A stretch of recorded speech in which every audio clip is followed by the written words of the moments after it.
Vocês estão estudando, meus irmãos, esse trimestre, a carta do apóstolo Paulo aos Efésios. É uma carta muito breve, são apenas 6 capítulos, mas de profundas lições doutrinárias e também práticas. Os 3 primeiros capítulos da carta de Paulo aos Efésios são capítulos de cunho doutrinário. Então, Paulo está expondo doutrina. Os capítulos 4, 5 e 6, Paulo vai começar a fazer a aplicação prática dessa doutrina que ele expôs nos 3 primeiros capítulos. Então, é bom que você leia a carta aos Efésios, professores e os alunos assumam o compromisso de revisitarem a carta de Paulo aos Efésios esse trimestre. Numa sentada só, numa tardezinha que você tiver de folga em casa, você lê essa carta na íntegra, para que você tenha uma noção geral do que Paulo está falando, dos temas, dos assuntos que ele aborda, e para que você se prepare melhor para as aulas da escola bíblica, no caso aqui dos irmãos, aos sábados à noite. Ainda no primeiro capítulo e ainda na introdução, o apóstolo Paulo, de passagem, ele não sistematizou essas doutrinas da eleição e predestinação. Na verdade, em nenhuma das 13 cartas de Paulo, ele sistematizou, ele explicou o que é eleição, como ocorre, quais os propósitos da eleição e da predestinação. Ele não argumentou essas 2 doutrinas. Ele apenas cita de passagem, partindo do pressuposto que o leitor da sua carta, conferindo os textos bíblicos, vai chegar a uma conclusão razoável do que elas significam. Nós hoje aqui, de posse da palavra de Deus, especialmente do Novo Testamento, nós iremos verificar o que são essas 2 doutrinas, que têm sido, há pelo menos uns 4 séculos, motivo de não poucos debates entre os protestantes. Então, lição de número 3, eleição e predestinação. O nosso texto de áureo, ou nosso texto áureo, que é o texto, vamos dizer assim, o texto bíblico principal que a CPAD geralmente escolhe, o texto bíblico que, em tese, resume toda a lição, está na carta de Paulo aos Efésios, que é a carta que vocês já iniciaram o estudo dela e vão caminhar com ela até o final do trimestre. Capítulo 1, versículo 4 e 5. Paulo diz assim: como também nos elegeu nele antes da fundação do mundo, para que fôssemos santos e irrepreensíveis diante dele em amor, e nos predestinou para filhos de adoção por Jesus Cristo, para si mesmo, segundo o beneplácito da sua vontade. Iremos explicar hoje o que é eleição, o que é predestinação, também vamos explicar o que é adoção e também essa expressão beneplácito da sua vontade. No decorrer do nosso estudo, nós vamos explicar, e se você tiver com caneta em mãos, poderá fazer as anotações de sua preferência.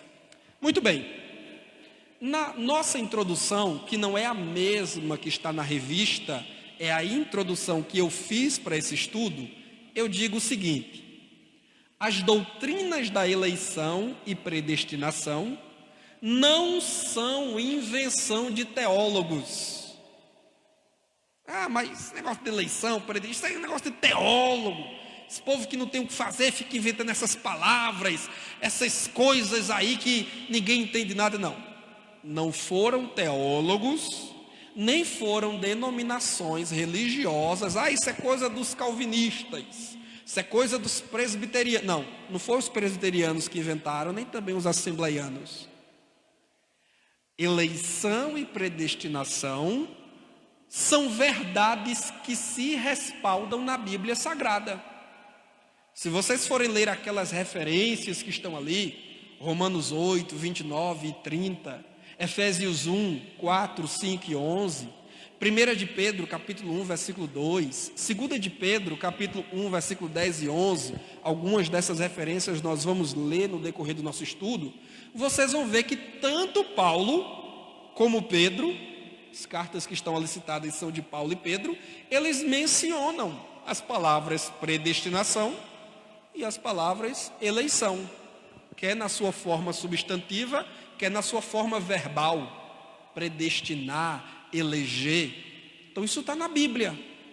De entrada eu quero dizer isso para os irmãos: eleição e predestinação são assuntos bíblicos. Mas aí eu sigo dizendo, porém, olha aí, conjunção adversativa, porém, há muitas interpretações divergentes em torno dessas doutrinas. Muitas opiniões contraditórias, conflitantes. Mas isso aí já é uma questão da interpretação de cada um, das igrejas, das denominações, dos teólogos. Mas as interpretações dos teólogos não anulam a verdade de que essas doutrinas estão respaldadas na Bíblia. Dentre essas muitas opiniões ou interpretações divergentes, duas linhas de pensamento divergem há pelo menos 4 séculos. Quem são essas duas linhas que conflitam, que brigam, que estão aí nas redes sociais debatendo, discutindo, nas conferências, nos congressos de teologia, nos livros? Quem são? De um lado, arminianos, que são aqueles que seguem a linha, os postulados teológicos, escritos, elaborados e defendidos por um teólogo holandês, que viveu no final do século XVI, chamado Jacó Armínio. Armínio não inventou nada, quero deixar isso bem claro, Armínio não inventou nada, ele não criou nada, ele apenas releu o que os antigos mestres da igreja, que viveram muito antes dele, tinham escrito, e ele releu o que a Bíblia diz acerca de eleição e predestinação, e aí ele fez a sua argumentação. Ele escreveu, pregou e ensinou, ele era professor universitário na Holanda, ele ensinou aquilo que ele cria e que estava em acordo com o que a igreja cristã ao longo dos séculos havia ensinado. A nossa igreja, inclusive a Assembleia de Deus, é uma igreja que acompanha os postulados teológicos desse teólogo chamado Jacó Armínio. E que, portanto, é uma igreja que segue uma tradição cristã. A igreja Assembleia de Deus, ela não abraçou um modismo, uma novidade, uma invenção acerca de eleição e predestinação. Não. A igreja Assembleia de Deus, ela está biblicamente bem fundamentada e historicamente sob a sombra de grandes homens de Deus que escreveram, pregaram e ensinaram acerca dessas doutrinas. Então, de um lado estamos nós, arminianos.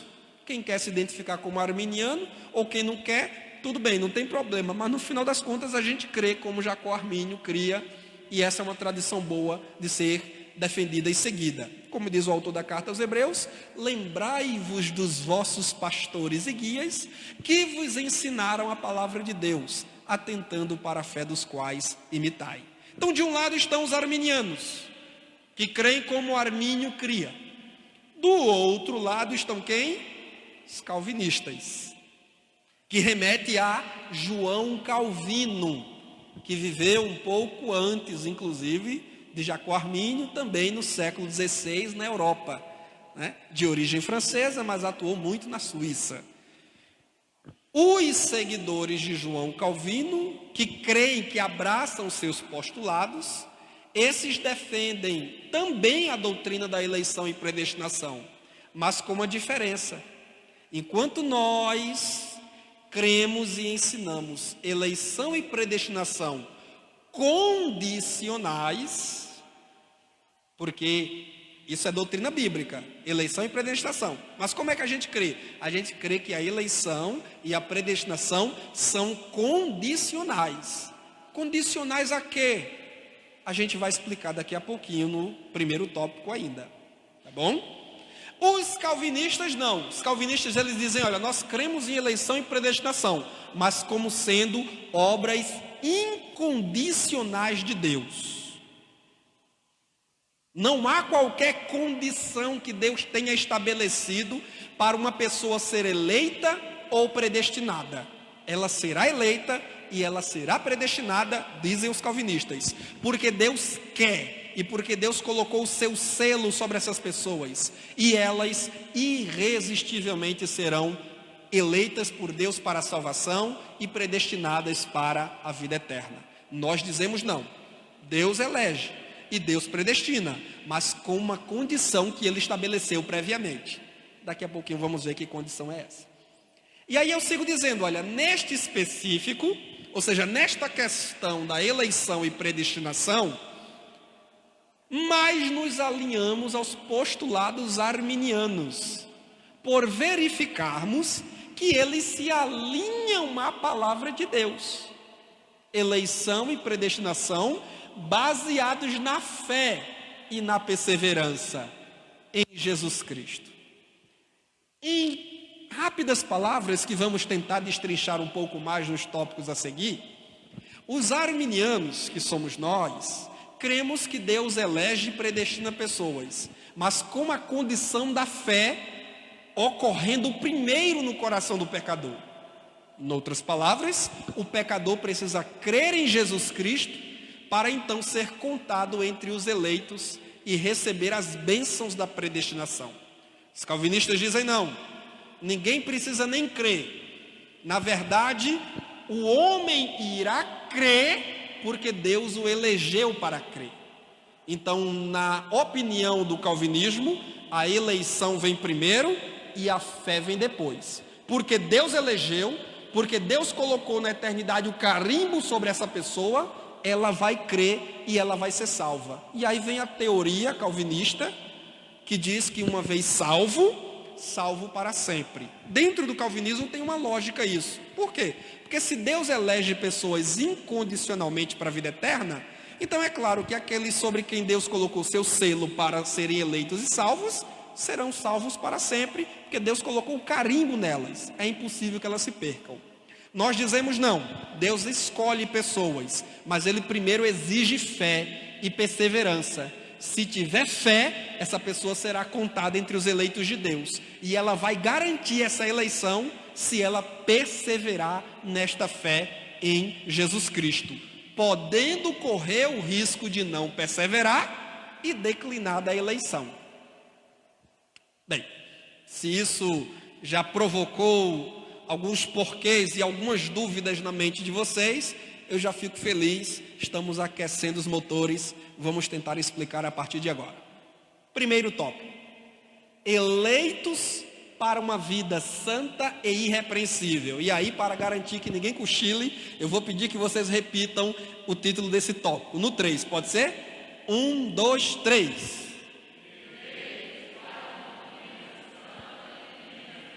Para ficar mais bonito, porque tem muitos irmãos que estão nos acompanhando pelas redes sociais, e eu cumprimento aqui os nossos irmãos e irmãs que estão acompanhando essa transmissão pelo perfil da Igreja Assembleia de Deus aqui em São Vicente do Seridó, no interior do estado paraibano, meu querido estado da Paraíba. Vamos repetir mais forte, com mais vibração, por favor? 1, 2, 3.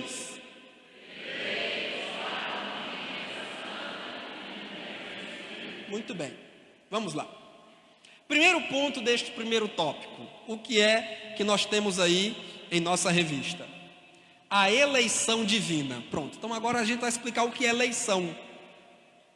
E a gente não está falando aqui de eleição no aspecto político, embora a gente esteja em um ano que seja um ano de eleição. Estamos falando de eleição no sentido bíblico, no sentido teológico. O que é eleição? Que Paulo menciona em Efésios capítulo 1, versículo 4, quando ele diz que Deus nos elegeu nele aqui é em Cristo. O contexto vai deixar claro. Deus o Pai nos elegeu em Cristo antes da fundação do mundo, para que fôssemos santos e irrepreensíveis diante dele. O que é essa eleição? Aí você tem o texto da sua revista, quem tem, e quem não tem, acompanha aqui o comentário que é meu no slide. O vocábulo eleição, ou a palavra eleição, aparece várias vezes no Novo Testamento. A depender da versão, da tradução bíblica que você use, poderá aparecer eleição ou escolha, eleitos ou escolhidos. Mas eu digo que o significado geral da palavra eleição no Novo Testamento é este: ato de selecionar ou escolher. Aí eu trago aquela imagenzinha ali que ela é ilustrativa. Os irmãos que têm um pouquinho de dificuldade de visão talvez não percebam, mas ali você tem um bonecozinho bem iluminado ao centro, e do lado dele você tem outros bonequinhos, né, no escuro.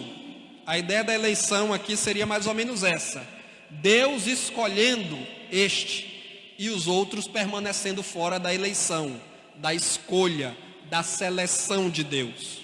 Então, em termos gerais, eleição é sinônimo de escolha. Digam comigo: eleição é sinônimo de escolha. Então, eleito é sinônimo de escolhido. Na Bíblia Sagrada, no texto original grego, a mesma palavra pode se traduzir por eleito ou por escolhido, por eleição ou por escolha. Dá no mesmo. Os termos eleitos e escolhidos são usados intercambiavelmente, alternadamente, nas nossas versões bíblicas em português. Vamos fazer um exercício aqui de comparação agora? Igual os crentes de Bereia que conferiam na palavra de Deus para ver se realmente era assim. Vamos conferir, por favor, Mateus capítulo 24, versículo 22. Eu queria que alguém que tivesse a versão Almeida Revista e Corrigida lesse esse texto para a gente, por gentileza. Não sei se os irmãos aí já aprenderam a identificar a versão bíblica que usa. Se você tem a revista e corrigida, leia por gentileza Mateus 24 e o versículo 22. E quanto mais rápido vocês forem, mais rápido a gente avança.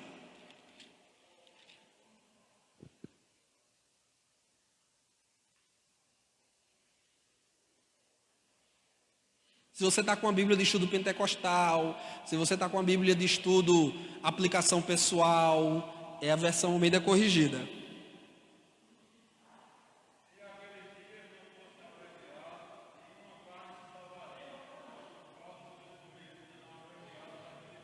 Mas por causa dos escolhidos. Alguém tem uma versão diferente? Que não diga escolhido, que diga outra palavra? Não se acanhe. Como é que diz a sua versão, irmã? Não, certo, escolhido. Aí eu quero outra versão que diga diferente. A irmã lá, vai ler.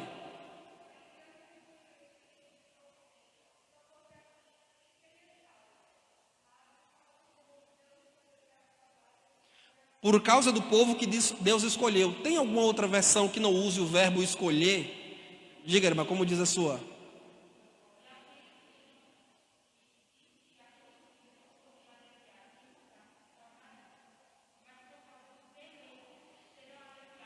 Muito bom. Qual é a sua tradução?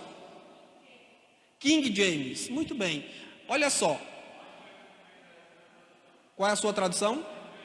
NVT também diz eleitos. Muito bem.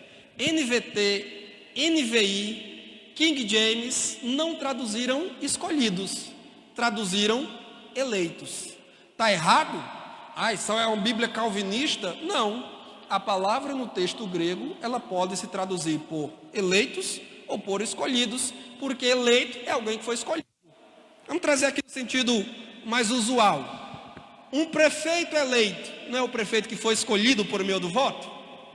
O presidente eleito não é o prefeito que foi escolhido por meio do voto?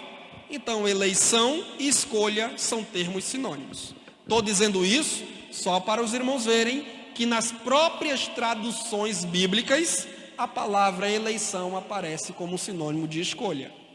Vamos ler ainda Colossenses 3,12, por favor. Colossenses capítulo 3, versículo 12. O que é que o apóstolo Paulo diz?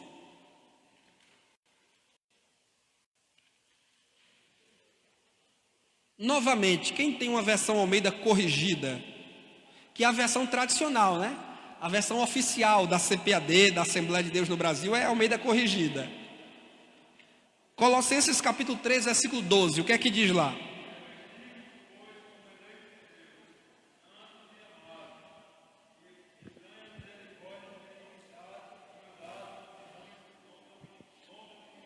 NVT, a versão que você está usando. Almeida Corrigida, ela diz eleitos. Não é isso? A versão aqui dos irmãos diz diferente? Como é que diz a sua versão, meu irmão? 12.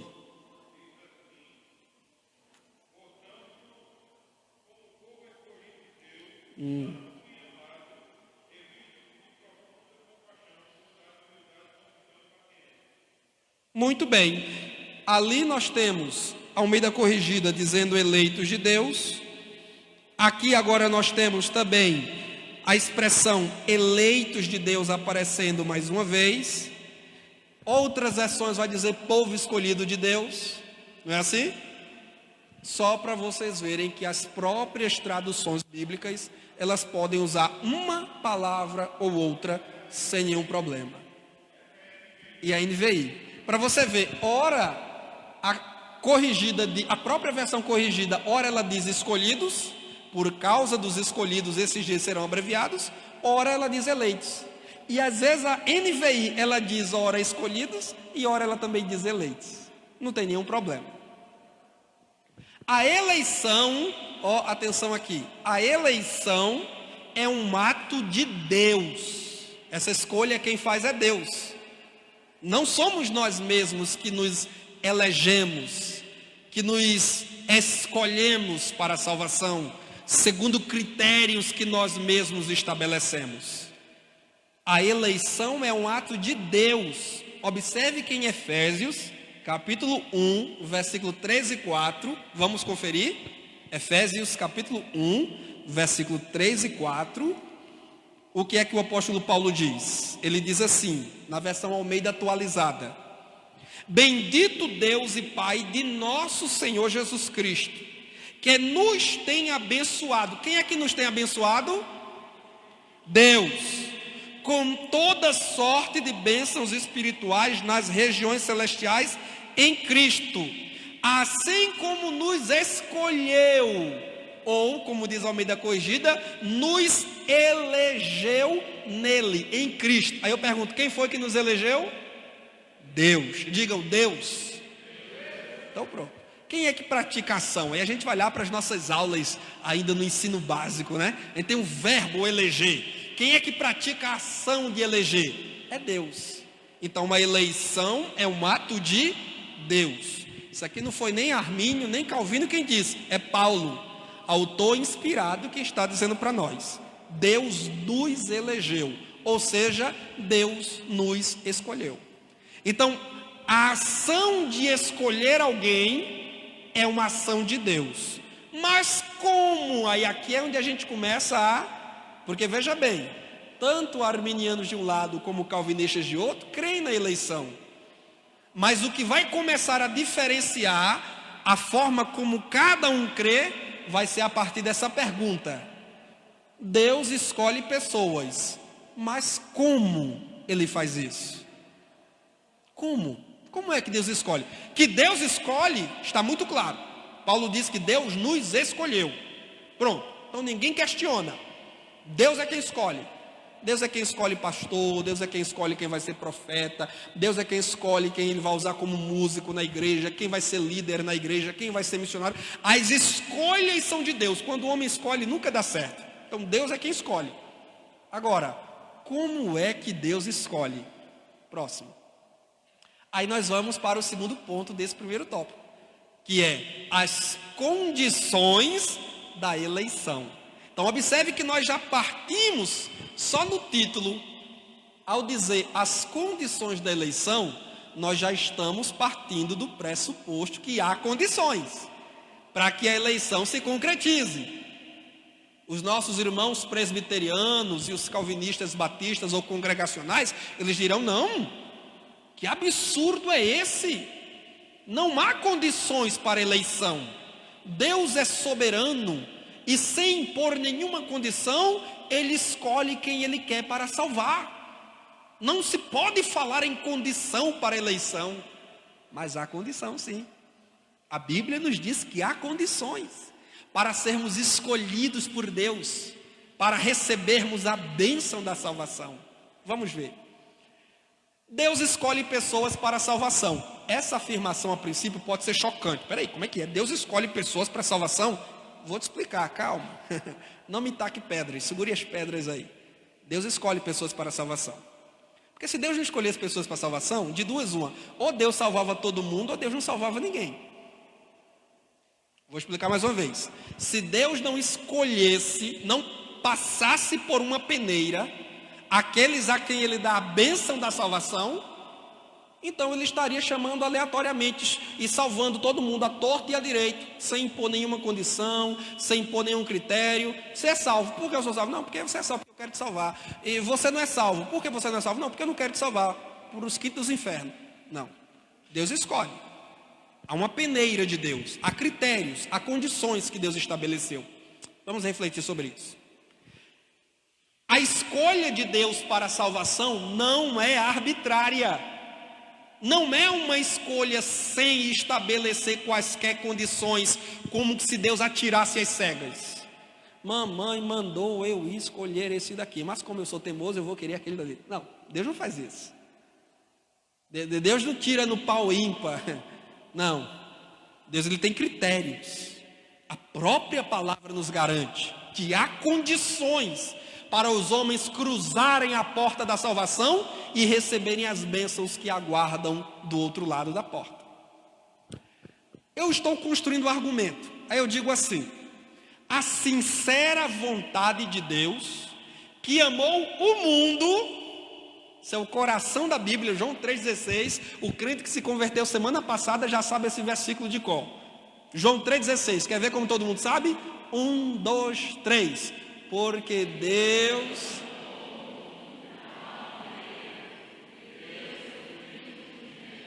para que todo aquele que nele crê não pereça, mas tenha. A quem Deus amou? Mundo. E que mundo é esse? A totalidade da raça humana caída. Lutero dizia: quer saber se você é parte do mundo? Toque na ponta do seu nariz. Se você sentir, então é porque você está vivo, você é ser humano, você é alvo desse amor de Deus pelo mundo. Em outras palavras, Deus amou todos, sem nenhuma exceção. Não há um homem ou uma mulher que venha a esta terra que não nasça debaixo da graça, do amor e da misericórdia e de um desejo sincero de Deus de ser salvo e de herdar as bênçãos espirituais em Cristo Jesus. Deus amou o mundo. Não foi Deus amou a Assembleia de Deus, Deus amou os pentecostais, Deus amou só quem é batizado no Espírito, não. Deus amou os eleitos e predestinados, não. Deus amou o mundo. Quem aqui é parte do mundo? Mundo no sentido de pessoas, de seres humanos. Quem aqui se sente parte do mundo? Se você não se sente parte do mundo, você é um extraterrestre. Aí eu vou perguntar: em que nave espacial você veio a esta igreja? Você é parte do mundo, então Deus te amou. Você pode dormir hoje com convicção em seu coração que você é amado por Deus, porque você é parte do mundo. Então Deus amou o mundo. Esse Deus que amou o mundo, Ele quer que todos os homens sejam salvos. É o que Paulo diz na primeira carta de Timóteo, capítulo 2, versículo 4. A vontade de Deus é que todos os homens sejam salvos e cheguem ao pleno conhecimento da verdade.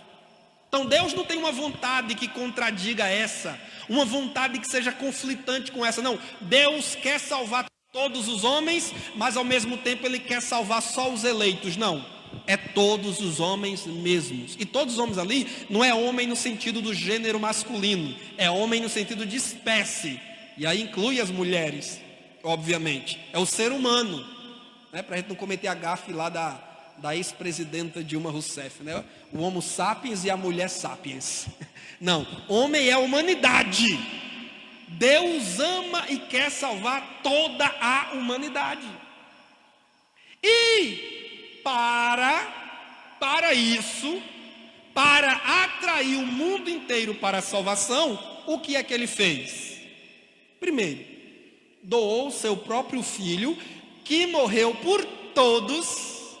Jesus morreu por todos. Essa é uma afirmação bíblica, não é uma afirmação teológica, é uma afirmação bíblica. Está lá, 2 de Paulo aos Coríntios 5,15. Ele morreu por todos. 1 de Paulo 2 e o versículo 6. Cristo se deu em resgate por todos. Hebreus capítulo 2, versículo 9. Morreu uma vez por todos. Isso está claro, explícito. Não há o que querer interpretar. Não, mas olha, esse todos aqui na verdade não são todos. Não, é todos mesmo. Um novo convertido que lê isso, ele vai dizer que Cristo morreu por mim, porque a Bíblia diz que ele morreu por todos, e eu sou parte de todos. Uma criança que pegar esses versículos e ler, ela vai dizer: Cristo morreu por mim, porque a Bíblia diz que ele morreu por todos, e eu sou parte de todos. Então não tem o que mexer aqui, não tem o que fazer malabarismo hermenêutico. Cristo morreu por todos. Foi a grande dádiva que o Pai concedeu ao mundo, porque sem derramamento de sangue não há salvação. Segunda coisa que Deus faz para trazer o mundo inteiro para Ele: Ele enviou pregadores ao mundo inteiro, para chamarem os pecadores ao arrependimento. Quem não lembra de Marcos capítulo 16, versículo 15, texto que religiosamente é mencionado em todo culto de missão na igreja? Foi que Jesus ordenou aos seus discípulos: ide por todo mundo, pregai o evangelho apenas aos eleitos. Que tem um sinal na testa assim, porque o eleito ele tem um sinal na testa. Eleito, escolhido por Deus, queridinho do Pai. Ide por todo mundo e pregai o evangelho a toda criatura. Por que Deus quer que nós preguemos o evangelho a toda criatura? É porque Ele amou toda criatura e deseja salvar toda criatura. Só por isso. Em Atos 17:30, o registro é de Lucas, que é o autor do livro de Atos, mas a fala é de Paulo. Paulo dizendo assim: Deus agora, não levando em conta os tempos da ignorância, ordena a todos os homens e em todo lugar que se arrependam. Não é Deus ordena aos eleitos, Deus está chamando só os eleitos. Não, Deus ordena a todos os homens e em todo lugar. Onde houver gente, Deus está chamando essa gente para se arrepender e ser salvo. Então, uma verdade bíblica, irmãos, que não se pode negar, e tem teólogo que nega, mas fazer o quê, né? Existem teólogos e teólogos. Você sabe que tem teólogo que diz até que Satanás vai ser salvo no final de tudo? São os universalistas. Eles dizem que os ateus vão ser salvos, os pagãos vão ser salvos, quem não creu vai ser salvo, porque Deus ama todo mundo e vai colocar todo mundo no céu. Até os anjos que caíram e o diabo, Deus vai redimi-los finalmente, porque Deus não seria capaz de fazer ninguém queimar no fogo do inferno. Está cheio de teólogo pregando, escrevendo e dando aula nos seminários bíblicos falando isso. Então teologia tem aí para todos os gostos. Agora a Bíblia é só uma. Amém, irmãos? Bíblia é só uma. E Jesus, Ele deixou claro como a luz do sol que o inferno é real e que lá serão lançados todos aqueles que ignoram os apelos de Deus para a salvação. Terceira coisa que Deus faz: primeiro, Ele amou o mundo e enviou o seu Filho Jesus Cristo para morrer na cruz. Segundo, Ele agora envia os pregadores a todo mundo para chamar os pecadores ao arrependimento. E terceiro, Ele opera no interior dos homens por meio de seu Espírito, que convence o mundo do pecado, da justiça e do juízo. Então Deus enviou Jesus, morreu na cruz. Aí agora, depois de Cristo, Ele envia os seus pregadores, nós, pregadores do Evangelho, para anunciar salvação ao mundo. E, cooperando conosco, como diz o livro de Atos dos Apóstolos, vai o Espírito Santo trabalhando na mente e no coração dos pecadores, dizendo: creia em Cristo, creia em Cristo, creia em Cristo. Em outras palavras, tudo que Deus tem que fazer para salvar os pecadores, Ele já está fazendo não há nada mais que ele deva fazer, além de tudo que ele já está fazendo.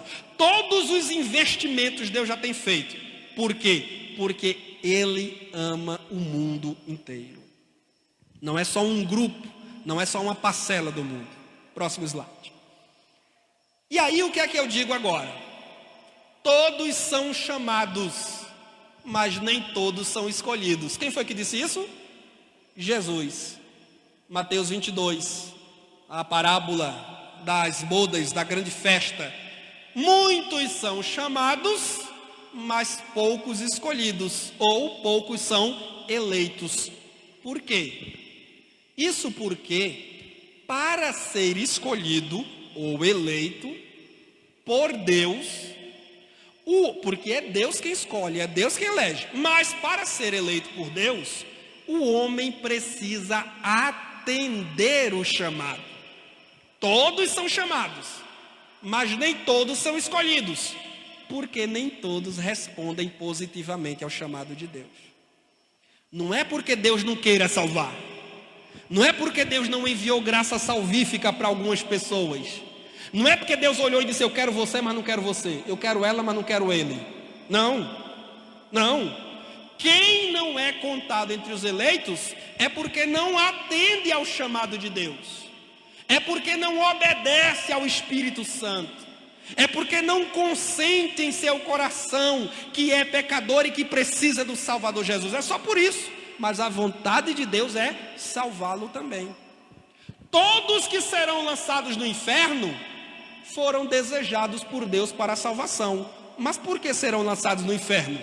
Porque não atenderam o chamado de Deus. Por isso, muitos chamados, mas poucos escolhidos. Tem alguma dificuldade aqui, irmão? Tem alguma dificuldade aqui? Estou falando grego e hebraico para alguém? Muito bem. O homem precisa atender o chamado, dando ouvidos ao Espírito de Deus, mediante a pregação do Evangelho, e assim crer. Eu coloco crer ali em letras maiúsculas mesmo, porque essa é a grande condição para o homem ser escolhido por Deus para receber a salvação. Todos podem receber a salvação, mas há uma peneira que Deus colocou, e só quem passa por essa peneira recebe a salvação. Que peneira é essa? A peneira da fé. É preciso crer. Deus amou o mundo de tal maneira que deu seu Filho unigênito, para que todo aquele que nele crê. Então, tantos quantos crerem serão eleitos, serão contados entre os escolhidos de Deus. E tantos quantos recusarem crer, permanecerão do lado de fora da eleição. Porque aí aqui onde eu chego, no título desse tópico, desse ponto, que é as condições para a eleição. A fé é a grande condição para o homem ser escolhido por Deus. Então observe, não é uma escolha aleatória, arbitrária, nem incondicional. Não é Deus escolhe Giovanni, não, eu elegi ele, e porque eu elegi, vou dar fé. Não, primeiro ele tem que crer, para então ele ser eleito, escolhido pelo Pai, porque o Pai não escolheu salvar ninguém que não creia em Cristo Jesus como seu Salvador pessoal. Quem está me entendendo, diga amém. Observe que em Marcos 16, ainda no texto da grande comissão, Jesus diz o quê? Vocês vão que todo mundo prega o evangelho a toda criatura. Aí ele diz em seguida: quem crê e for batizado como condição também do crer, como consequência do crer, será salvo. Olha, quem crê. Atos 16:31, Paulo, lá naquele presídio de segurança máxima em Filipos, depois daquele terremoto à meia-noite, o carcereiro, que era o agente penitenciário, ameaçou se jogar sob sua espada e tirar a própria vida. Paulo disse: não faças tal coisa. Aí o que foi que o carcereiro perguntou a Paulo? Que devo fazer para ser salvo? Paulo disse o quê? Não precisa fazer nada, meu amigo.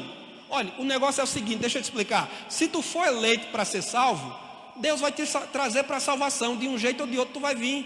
E se Deus também não te escolheu para ser salvo, meu amigo, aí tu pode fazer o que for, mas tu vai queimar no fogo do inferno, finalmente, não tem jeito não. Então o negócio é Deus te eleger. Se Deus te elegeu, você está salvo. Se Deus não te elegeu, você está perdido. Foi assim? Que devo fazer para ser salvo? Paulo respondeu o quê? Crê no Senhor Jesus Cristo e serás salvo. A fé é a condição para a salvação.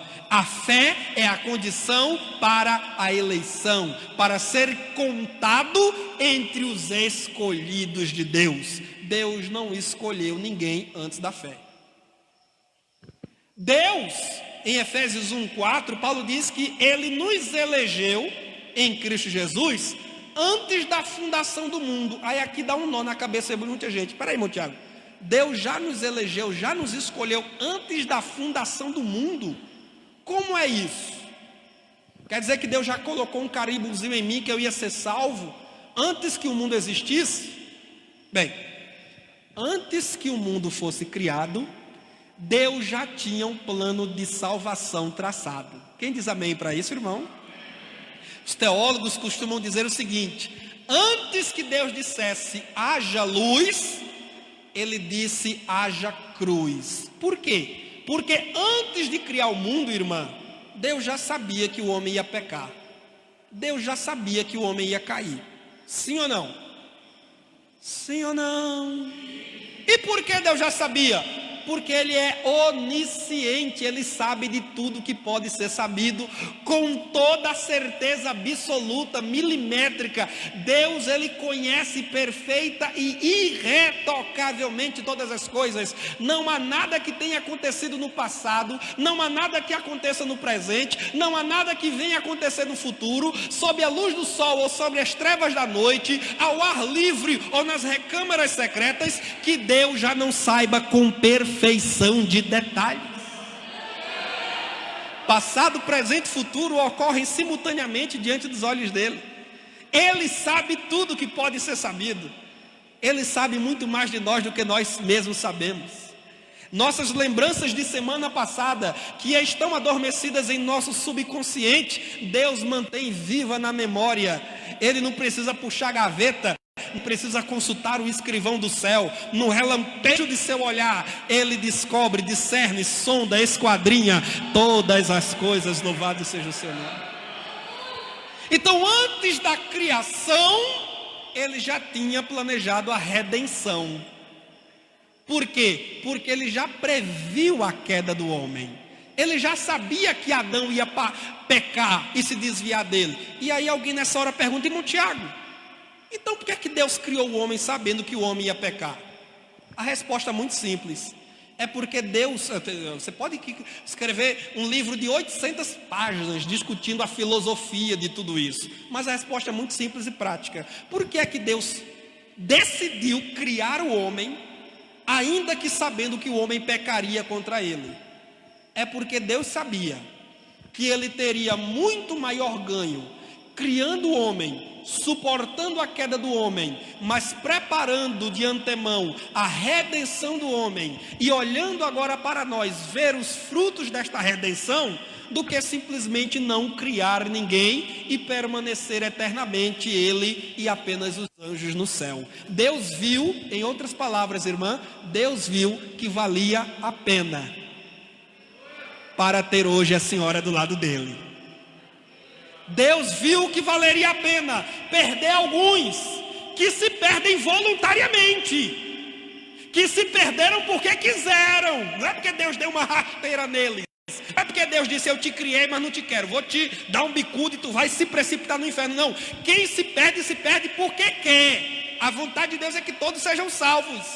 Pedro disse que Deus não quer que nenhum de vós se perca, senão que todos venham a salvar-se. Mas Deus viu que apesar das perdas que ele teria, ele também teria muitos ganhos. Eu e você aqui esta noite. Aleluia. Aleluia. E não é só aqui, é lá na eternidade, porque nós estaremos lá. Quem diz amém, irmãos? Nós chegaremos lá, glória a Deus. Tantos como a areia da praia, tantos como a areia do mar, que gozo sentirá, todos salvos pois verá, sim, tantos como a areia da praia. Multidões de santos. Jesus já viu isso também, meu irmão, porque Jesus disse assim: muitos virão do Oriente e do Ocidente e sentar-se-ão à mesa com Abraão, Isaque e Jacó. E eu sei que ele me viu no meio dessa multidão. Eu sei que ele me viu adentrando pelos portais da glória celeste. E eu chegarei lá pela graça do Senhor Jesus Cristo. Então, só por isso. Deus sabia que eu ia pecar? Ia, sabia. Por que ele criou? Porque ele resolveu correr o risco, já prevendo que muitos também creriam em Jesus Cristo Salvador. Então, antes da fundação do mundo, ele já tinha um plano estabelecido. O pecado do homem não pegou Deus de surpresa. Nada pega Deus de surpresa. Nada. Deus não pode ser surpreendido. Quem pode surpreender aquele que já conhece todas as coisas, que já sabe todas as coisas? Quem pode contar uma novidade para aquele que já conhece o fim da história?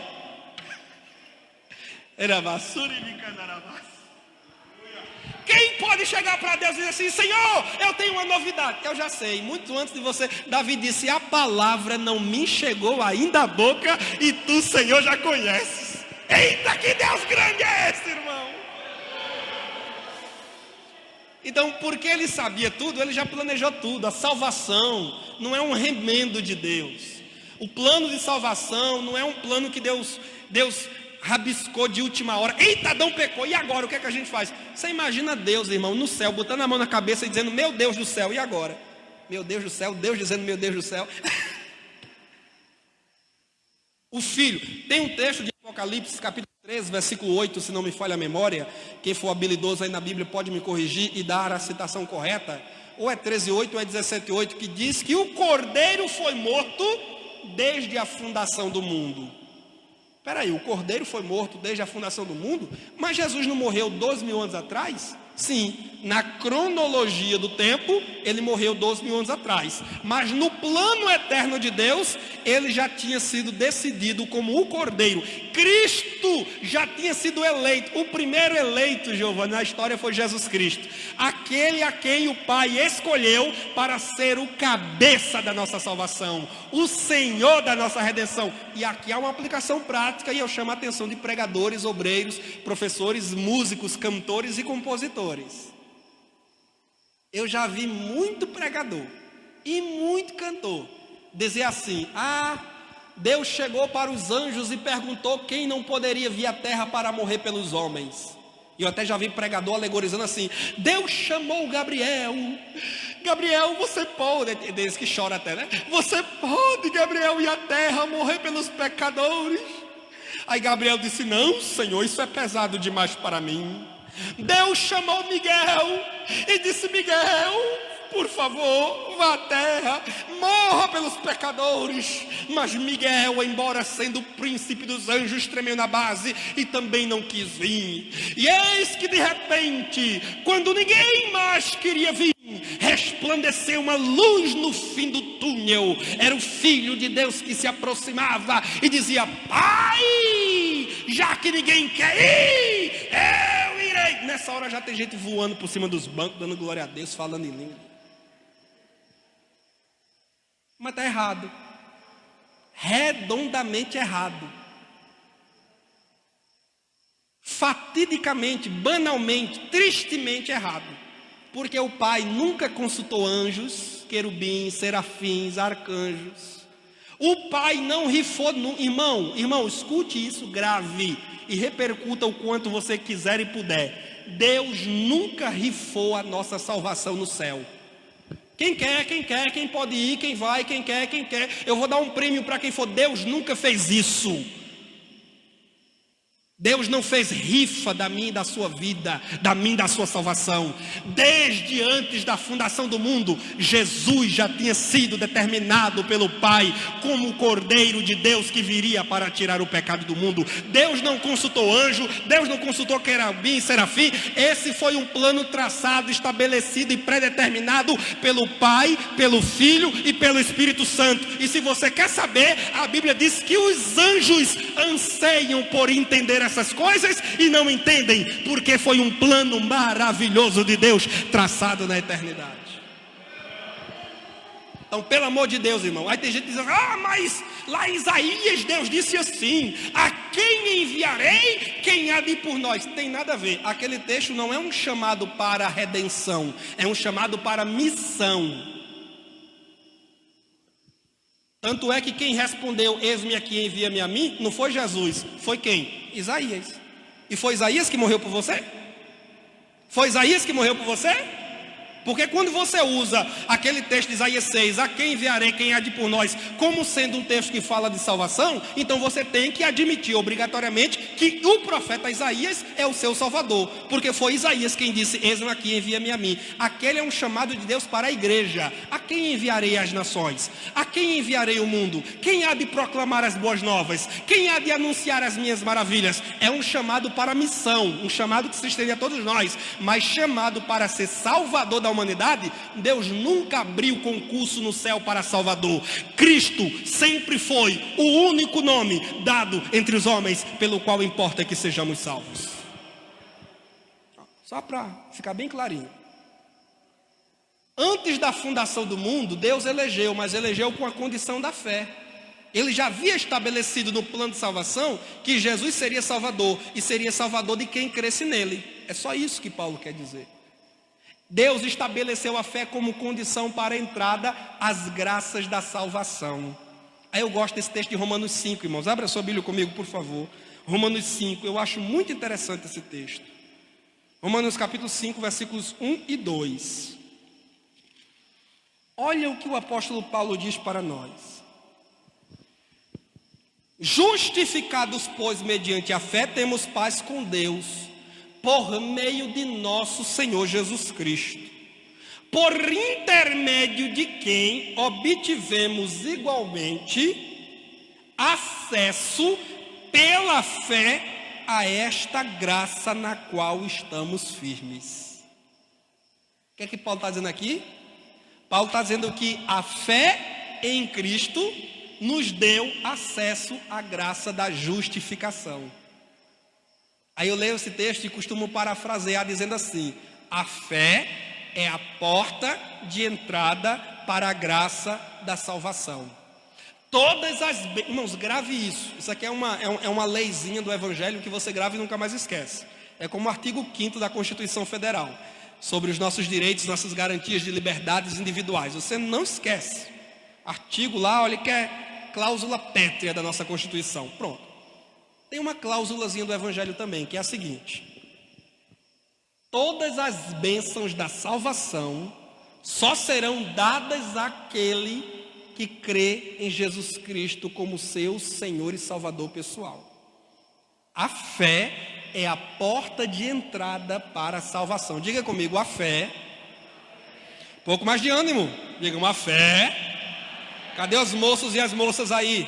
A fé é a porta de entrada para todas as bênçãos da salvação. Regeneração, justificação, santificação, adoção, eleição, todas essas bênçãos que são próprias da salvação, só são concedidas àqueles que passarem por esta porta. Fé, crê em Jesus Cristo. Quem não crê, quem é incrédulo, não tem acesso a nenhuma bênção da salvação, nenhuma. Regeneração, justificação, santificação, glorificação, não tem acesso a nenhuma bênção. Mas quem crê, agora tem acesso a esta que o autor da carta aos Hebreus chama de tão grande salvação. Tão grande por quê? Porque ela abarca muitas bênçãos, muitas glórias. Hebreus 11:6, quem lembra do que diz lá em Hebreus 11:6, de Có e salteado? Cláusulazinha pétrea também do Evangelho. Hebreus 11:6. Não vale consultar agora. Eu te garanto que está lá. Mas de cabeça, quem lembra? Sem fé é impossível. Como é que alguém então pode agradar a Deus e ser eleito se não creu primeiro? Como é que alguém pode ser eleito sem fé?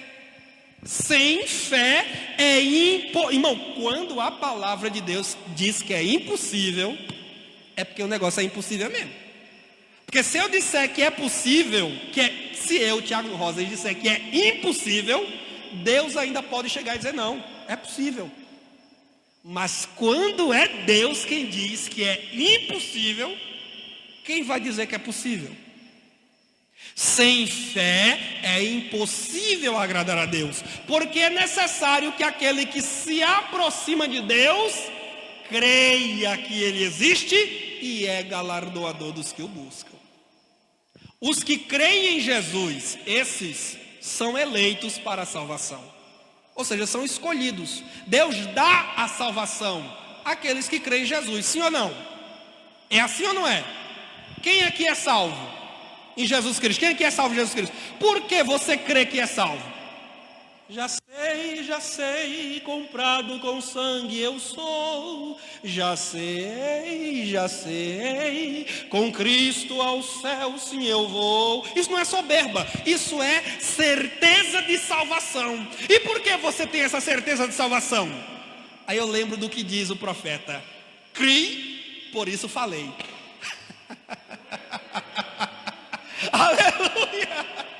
Criei, por isso falei. Eu criei que Cristo é meu salvador pessoal. Por isso eu posso dizer: já sei, comprado com sangue eu sou. Já sei, com Cristo ao céu sim eu vou. Mas como é que pode esse camarada roubou, matou, estuprou, bandido sem vergonha, pintou e bordou em São Vicente do Seridó, traficante de droga, mulherengo, roubou tudo que é mercearia por aqui, aí agora diz que é crente, anda com a Bíblia debaixo do braço e que vai morar no céu? Como é que pode um negócio desse? Eu digo como é que pode. O sangue de Jesus Cristo purifica de todo pecado. Quem crê pode dizer: eu sou salvo. Quem é crente e tem certeza diz amém. Noutras palavras, é para eles, os que creem, que Deus preparou a salvação. Por isso se diz que Jesus é salvador de todos os homens, mas especialmente dos que creem. Paulo diz isso na sua primeira carta a Timóteo 4, versículo 10. Próximo slide, por favor. Terceiro, vida santa e irrepreensível. Aí é o propósito da eleição. De modo algum, digo eu ali, de modo algum, a doutrina da eleição pode ser usada como falsa segurança na salvação. Não, uma vez salvo, salvo para sempre, meu irmão, eu estou garantido. Pode acontecer o que acontecer, olha. Se eu me desviar, tomar uma cachaçinha. Irmão, você sabe que eu já ouvi gente do outro lado, da outra linha teológica que eu falei no início, lembra? Gente da outra linha que não é a nossa. Eu já vi gente dizer assim, olha, escute bem. Se um eleito morrer em cima de uma cama de motel, se relacionando com uma prostituta, porque ele é eleito, ele vai para o céu. Porque não há nada que tire um eleito da salvação. O suicida que tirou a sua própria vida, se ele for eleito, ele está garantindo a salvação. Porque Paulo disse assim: nada irá nos separar do amor de Deus. É verdade, nada. Mas eu li esse texto de Paulo aos Romanos e li atentamente. Li com muita atenção. E vi que Paulo fala que nada poderá nos separar de Deus, nem a fome, nem a espada, nem os perigos, nem anjos, nem demônios, nem poderes. Paulo menciona tudo isso. Mas tem uma coisa que Paulo não mencionou lá: pecado. Nada poderá nos separar de Deus. Nada alheio a nós. Nada fora de nós. Porque se fosse possível, irmã, o diabo arrastar a gente à força para o pecado, para o mundo e para o inferno, então a gente não tinha nenhuma segurança, não tinha nenhuma garantia em Deus.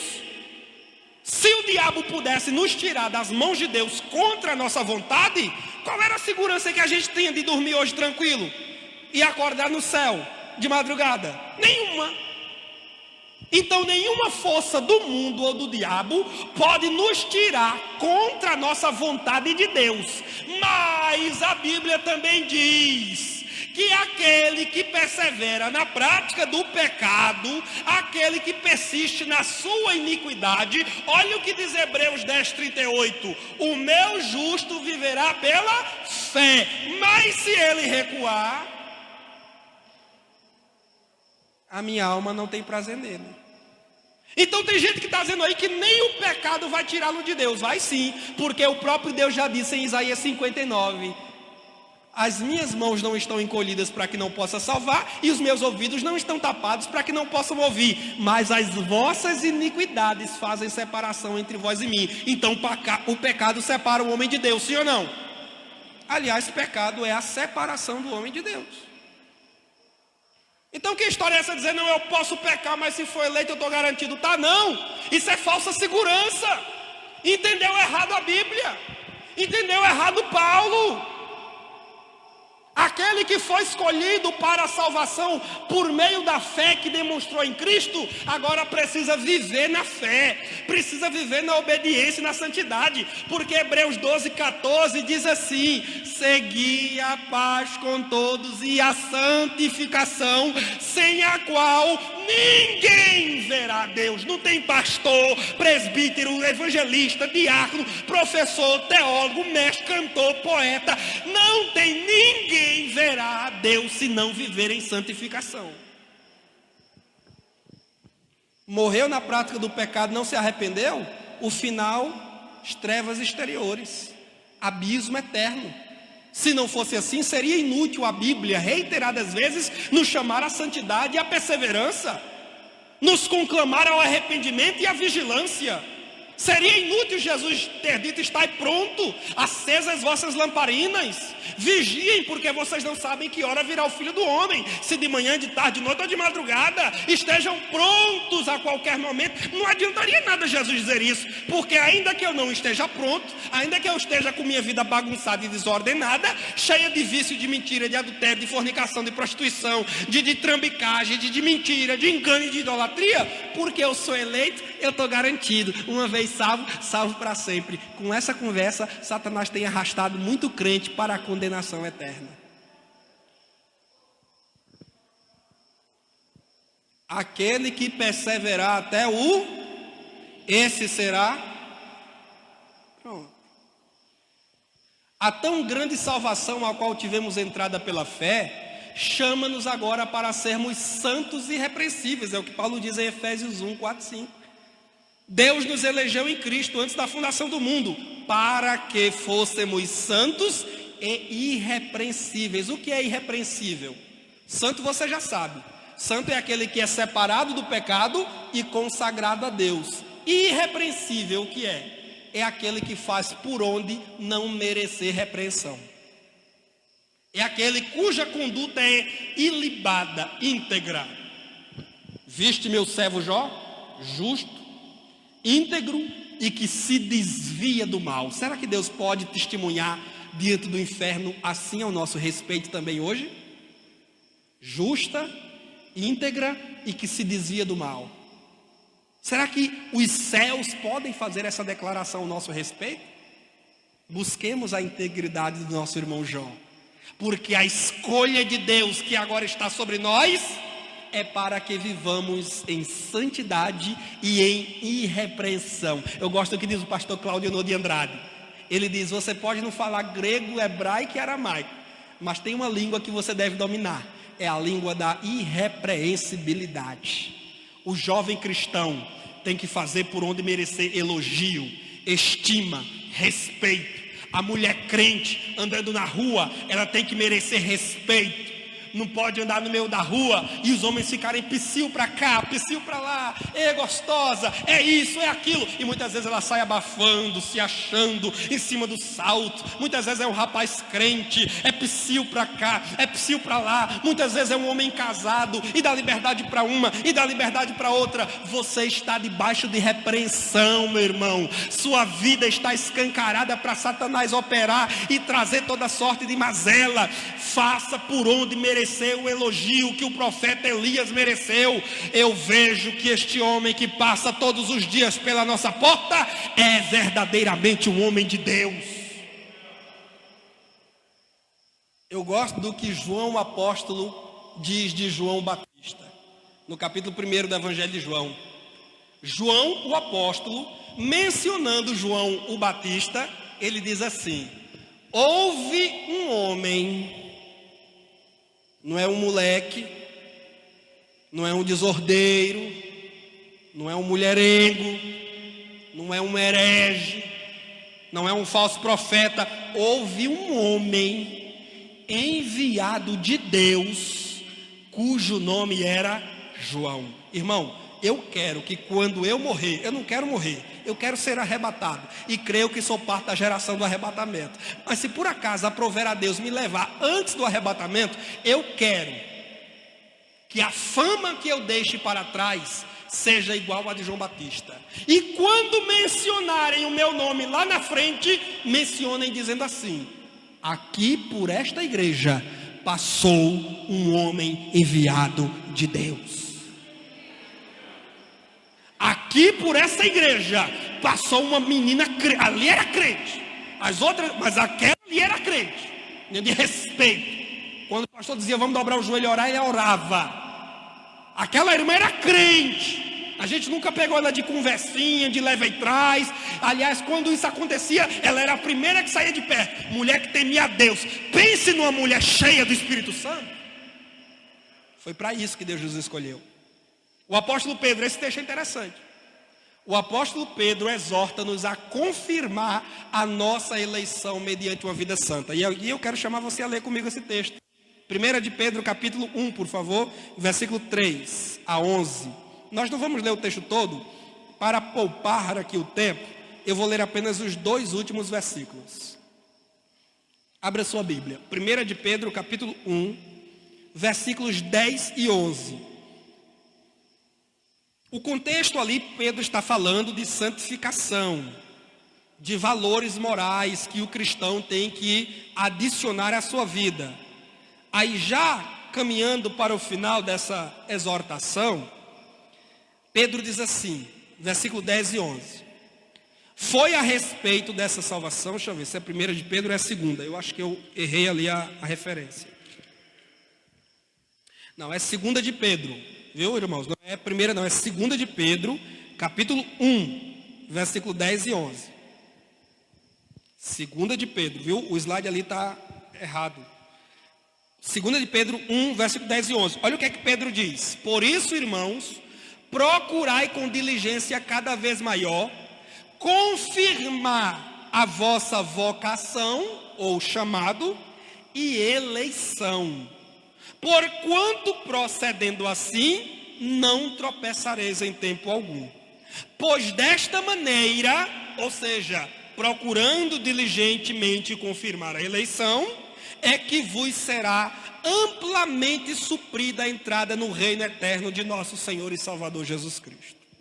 Esse texto, para mim, irmãos, ele é um texto de suma importância no estudo da doutrina da eleição. Pedro está dizendo, procurem confirmar. Por quê? Porque vocês já receberam a eleição.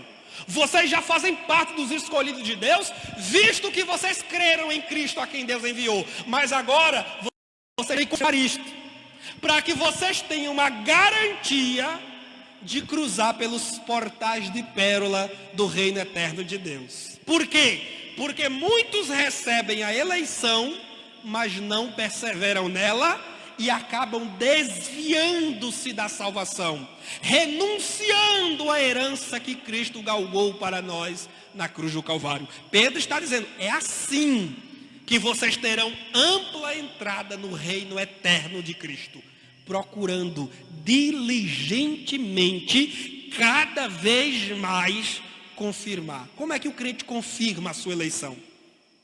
Todos os que creram em Cristo aqui são eleitos.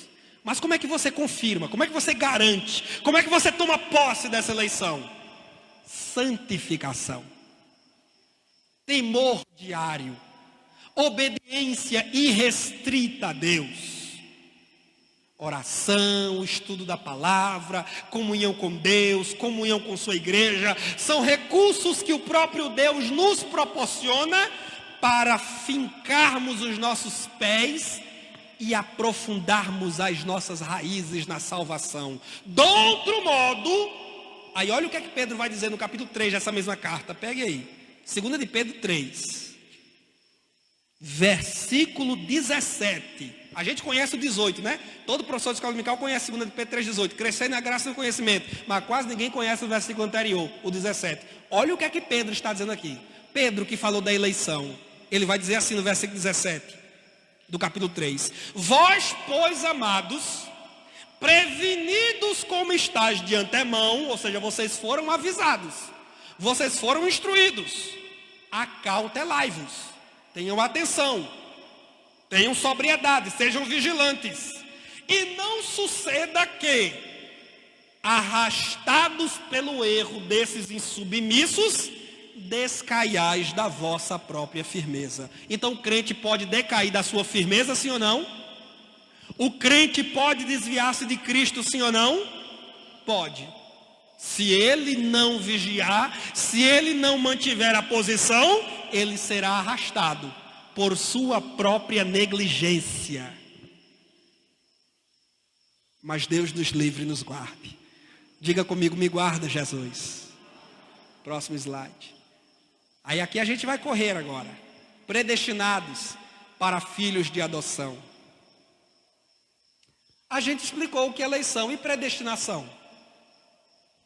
Aí o pastor Douglas Batista, que é o comentarista da lição, ele diz: a eleição é a escolha feita por Deus em Cristo de um povo para si mesmo. A predestinação abrange o que acontecerá ao povo escolhido. Eleição é assunto bíblico, predestinação também. Eleição é a escolha de Deus, com a condição da fé.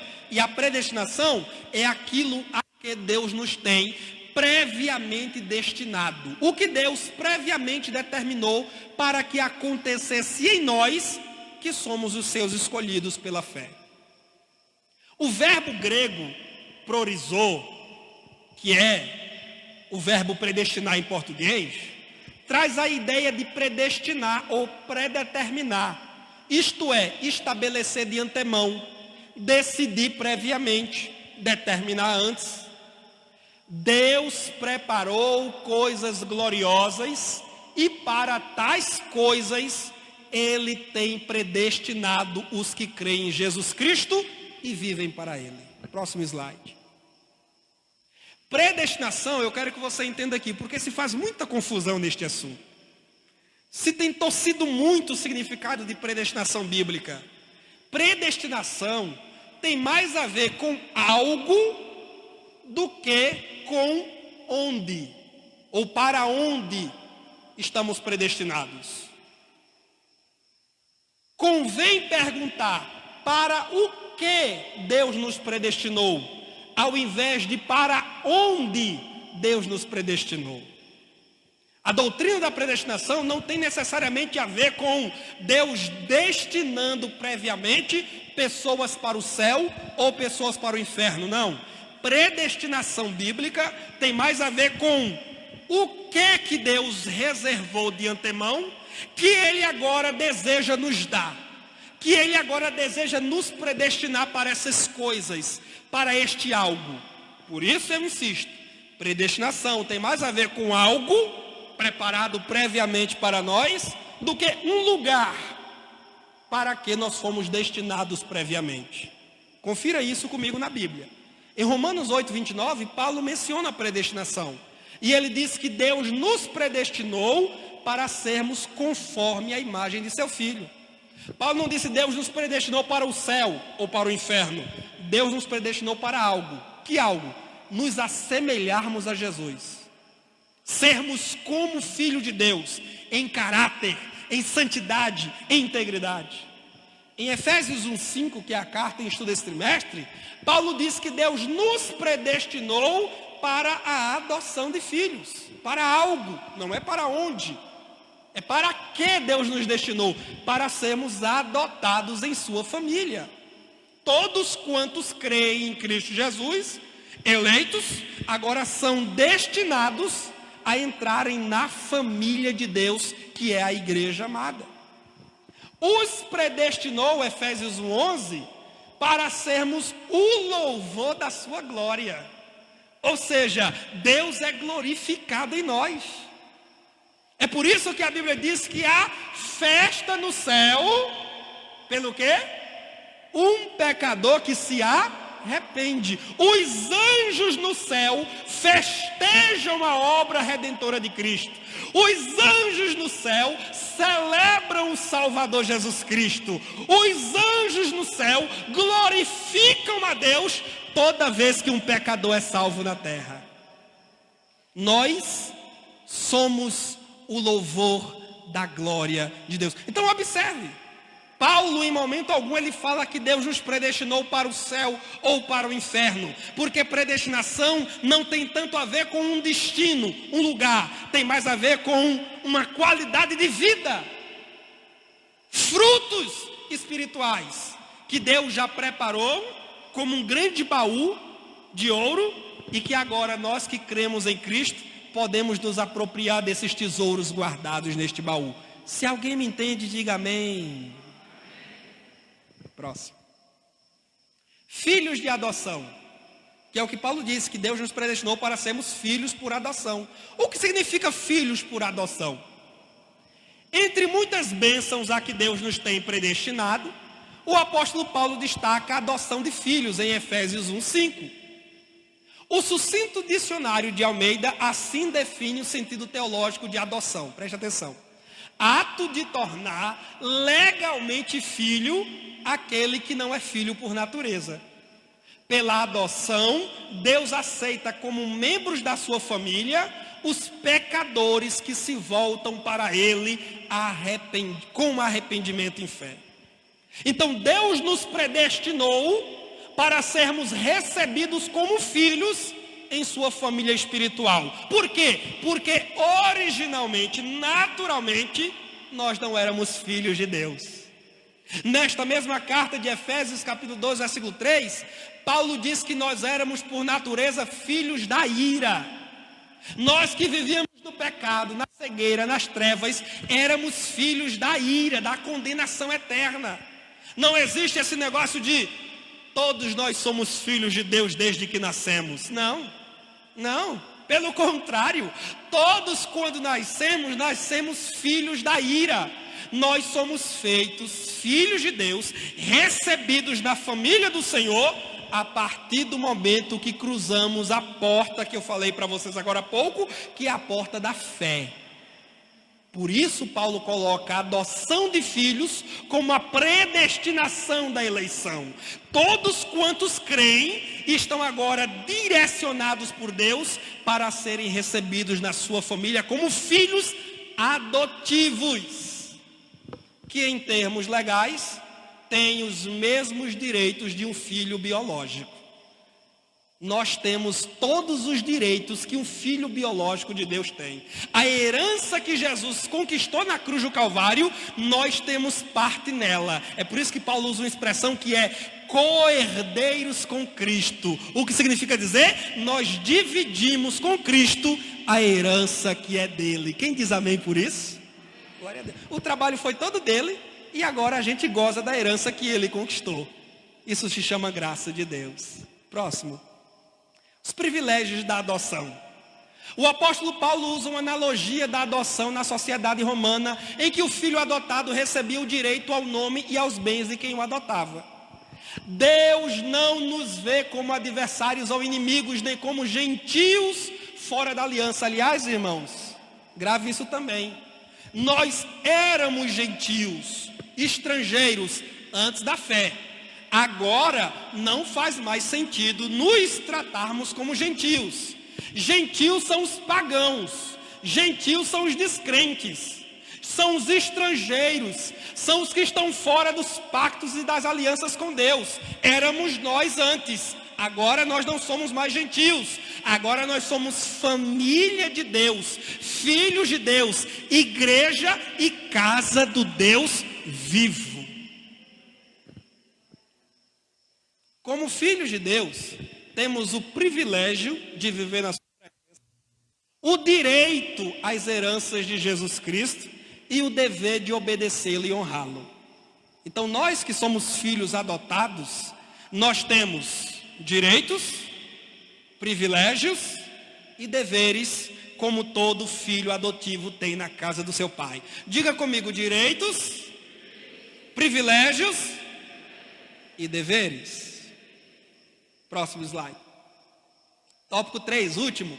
A sublimidade do propósito divino na predestinação. Predestinação e salvação. Estamos caminhando para o final. Estão entendendo até aqui? Está clarinho aí?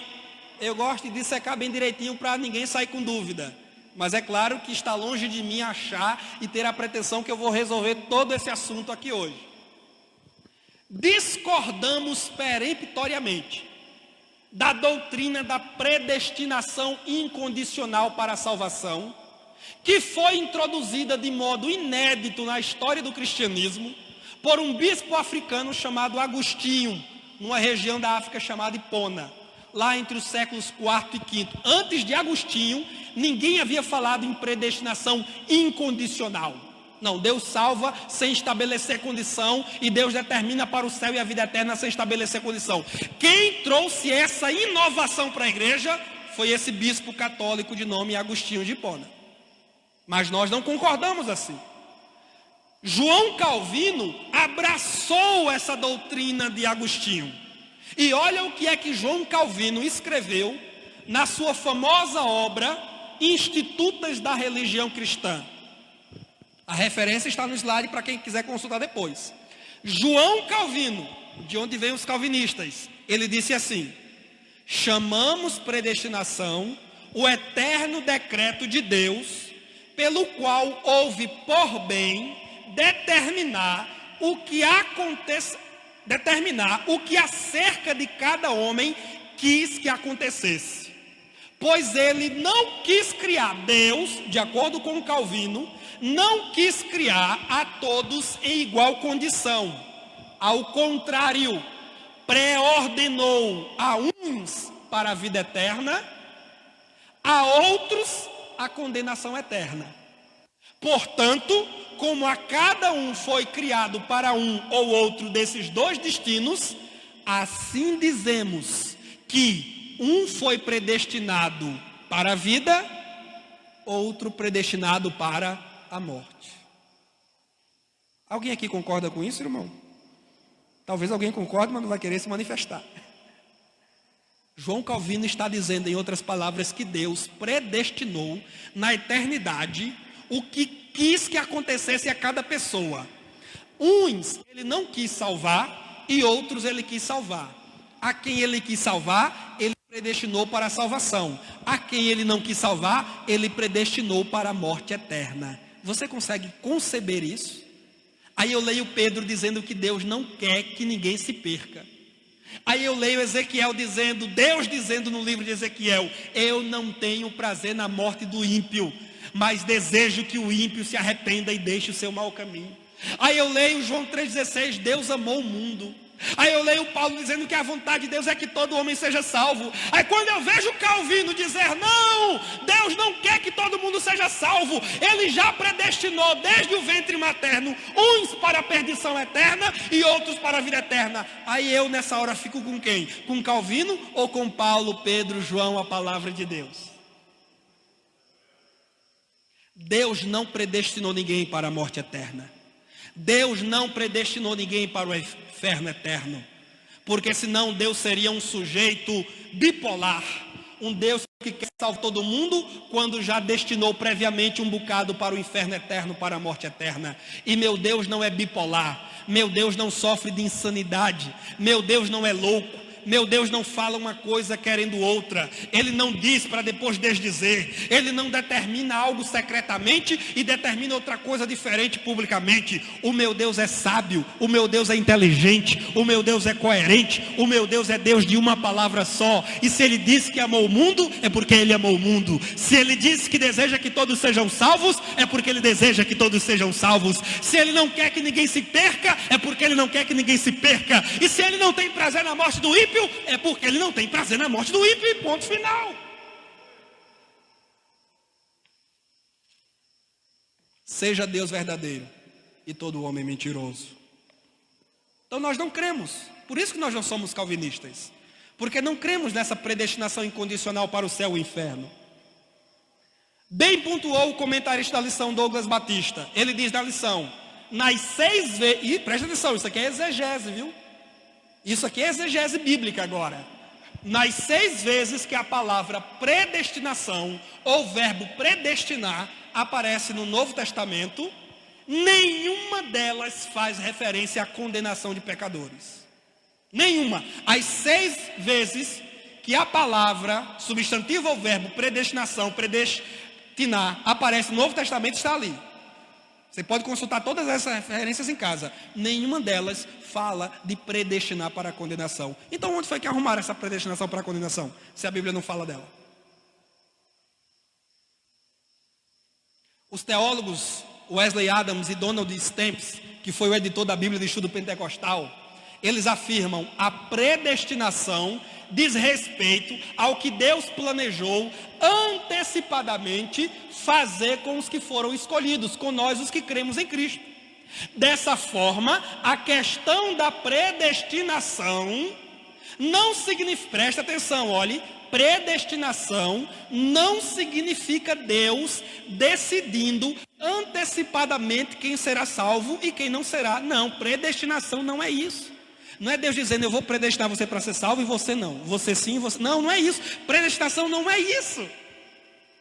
Predestinação tem a ver com Deus decidindo antecipadamente o que planeja fazer com os eleitos em Cristo Jesus. Ou seja, quando falamos de predestinação, estamos falando daquilo que Deus previamente preparou para nós, os salvos, os santos, os eleitos, os redimidos, os regenerados pelo sangue de Cristo. E eu vou dizer para você algumas coisas que Deus previamente estabeleceu para nós, coisas para as quais Deus nos predestinou em termos práticos. Deus nos predestinou para sermos cheios do Espírito Santo. Deus nos predestinou para sermos batizados no Espírito Santo. Deus nos predestinou para recebermos dons espirituais. Deus nos predestinou para vivermos em santidade. Deus nos predestinou para a obra missionária. Deus nos predestinou para o serviço eclesiástico. Deus nos predestinou para recebermos todas as bênçãos inerentes à salvação, aquelas que já recebemos aqui e outras muitas que nos aguardam nas mansões celestiais. Pode passar. Sem dúvida, a glorificação vindoura será o clímax da nossa predestinação. Ninguém nega isso. Paulo menciona em Romanos 8,30. Ele começa dizendo que aquele a quem Deus predestinou, glorificou. Porque a glorificação do corpo, esse corpo se revestir de imortalidade, de glória celestial, será o clímax de todas as bênçãos referentes à predestinação para a igreja do Senhor. Não obstante, ou seja, apesar disso, tal bênção maior só será alcançada pelos eleitos mediante a perseverança na fé. Como exorta Hebreus 6,11. Continuem cada um de vós mostrando até o fim a mesma diligência para a plena certeza da esperança. Irmão Tiago, como é que eu faço para ter plena certeza da salvação? Persevere.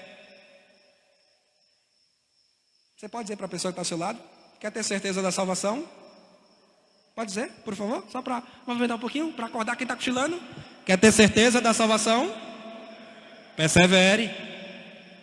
Diga para ele, diga para ela, fique firme com Jesus. Aí você vai ter certeza plena, indubitável. Há uma herança incorruptível, incontaminável, que não se pode murchar, guardada nos céus para vós, diz Pedro. Porém, como já vimos lá, a ampla entrada no reino eterno de nosso Senhor só será concedida aos que confirmarem sua eleição mediante a santificação. Predestinação e amor, e aqui a gente vai terminando. Qual é a relação predestinação e amor? Que é o que Paulo fala em Efésios 1, 4 e 5.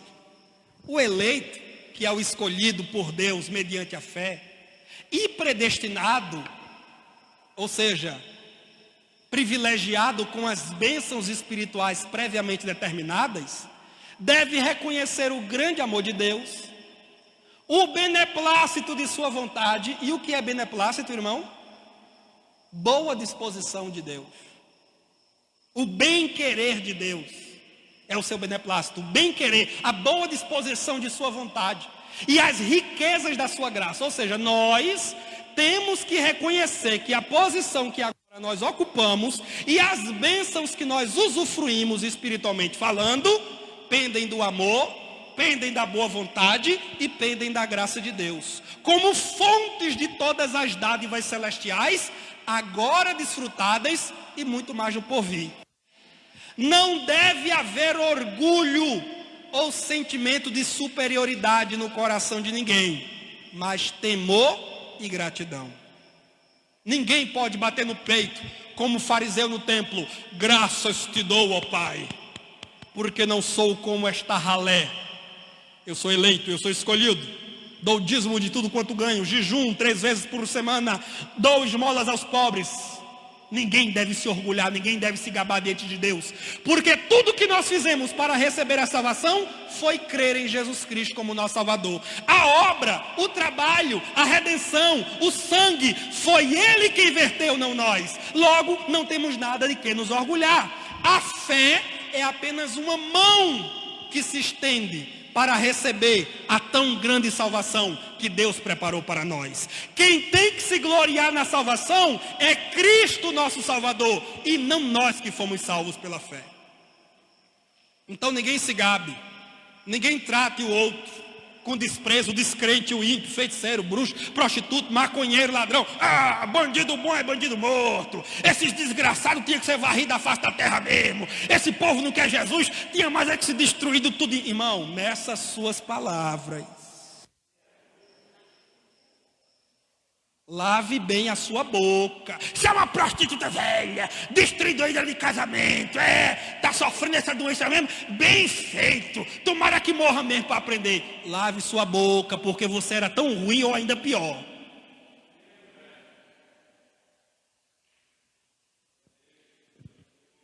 Mas eu sou da Assembleia de Deus. Se não se santificar, você vai ficar aí pendurado na placa da Assembleia de Deus. Jesus volta e tu fica. Gente, com essa besteira, rapaz. Está aqui minha credencial de evangelista. Fica aí para dar carteirada no anticristo quando ele vier. Não se orgulhe. Não se orgulhe, porque tem 30 anos de crente. Graças a Deus que você está de pé. Não se orgulhe porque tem uma faculdade, porque tem um curso, porque tem um trocadinho no banco, uns caraminguazinhos guardados lá na poupança. Não se orgulhe porque é evangelista, presbítero, diácono, professor, teólogo, fez um semináriozinho pela internet e já fica achando que tem direito de dar carteirada na cara do pastor, desfazer a doutrina do pastor, desfazer a aula do professor de escola dominical. Não te orgulhe, mas tema. Disse Paulo aos romanos: os judeus foram cortados porque não creram devido à incredulidade deles, e vocês estão enxertados antinaturalmente por causa da fé. Mas se Deus não poupou os ramos naturais, muito mais não poupará a ti, que eras zambujeiro bravo. Então não te orgulha, mas seja temente e agradecido a Deus, porque os méritos são dele e não seus. Tem gente que quer comprar a igreja porque é dizimista. Esse pastor não sabe quanto é que eu estou colocando aqui dentro, não. Não é nada comparado ao que Jesus colocou na cruz por mim e por você. Esse pastor não sabe quantos anos eu estou nessa igreja, não. Fui eu que coloquei a pedra fundamental. Mas Jesus que te deu a mão. Porque se ele não tivesse te dado, tu estava em cima de uma cama, dependendo do favor dos outros. Então não te orgulhe, mas tema e seja agradecido a Deus. Vamos terminar esse negócio, irmão. Conclusão. Eleição e predestinação provém de Deus. Mas são condicionais à fé em Jesus Cristo. Assim todos os homens podem participar dessa eleição, já que é a todos que o convite de salvação se destina. Pastor, por que o pentecostal pode sair na rua, fazer culto ao ar livre, cruzada evangelística, nos hospitais, presídios, albergue, na casa de parente, amigo? Por que um pentecostal, um crente da Assembleia de Deus, ele pode dizer: Jesus te ama, Jesus tem um plano na tua vida, vem para Jesus, Jesus quer te salvar, te volta? Por que o pentecostal pode dizer isso com muita segurança, com muita certeza? Porque Deus amou o mundo, porque Jesus morreu por todos, porque o convite da salvação é genuinamente para todos. Não precisa ficar nessa de não, mas eu não sei se é eleito, então eu não vou fazer o apelo. Eu não sei se é eleito, então eu não vou chamar. Não, chame, porque todos quantos quiserem vir, ó vós todos que tendes sede, vinde às águas. Isaías 45, 22, o Senhor está fazendo um grande apelo, porque quem inventou o apelo não foi Charles Finney, D.L. Moody, nem Billy Graham, nem os pentecostais. Deus foi quem fez um grande apelo, em Isaías 45, 22, a humanidade inteira, dizendo: vi, olhai para mim, todos vós os termos da terra, e sereis salvos, porque eu sou Deus. Todos podem vir. Mateus 11, 28, versículo que todo evangelista conhece: vinde a mim, todos vós que estáis cansados e oprimidos, e eu vos aliviarei. É por isso que a gente pode sair chamando todo mundo, porque a gente crê que é por todos. Agora, quando você crê que é só os eleitos, só um grupinho que Deus quer salvar, aí você não precisa evangelizar muito. Por quê? Porque Deus elegeu incondicionalmente, vai trazer irresistivelmente. Então, se a igreja evangeliza ou não evangeliza, os eleitos vão vir. Entende por que os irmãos da outra linha evangelizam tão pouco? Desculpe a franqueza, mas entende por que os nossos irmãos da outra linha abrem poucas igrejas, estão pouco presentes na sociedade? Você não precisa andar muito para encontrar uma igreja pentecostal, uma igreja arminiana, mas outras você demora para encontrar. Por quê? Porque a doutrina reflete a prática. Se eu creio que só vai ser salvo quem Deus elegeu para salvar incondicionalmente, e esses que Deus elegeu vão vir de uma forma ou de outra, então não preciso ter trabalho de evangelizar, de fazer missões, atuar na internet, na televisão, não preciso. Eles vão vir de um jeito ou de outro, com ou sem meu esforço. Nós não, nós cremos que Deus quer salvar. Quantas pessoas existem hoje no mundo? Aproximadamente 8 bilhões. Se essas 8 bilhões de pessoas hoje crescem em Cristo, haveria espaço com sobra para todas elas no céu. Podemos, e aqui eu termino mesmo, irmão, podemos não ter a sorte de ganhar as fortunas deste mundo, mas por Deus fomos predestinados para receber as fortunas incorruptíveis e inexauríveis da glória eterna. Se crermos e perseverarmos as condições, gozaremos as maravilhas do Senhor aqui e muito mais no porvir. Quem diz amém?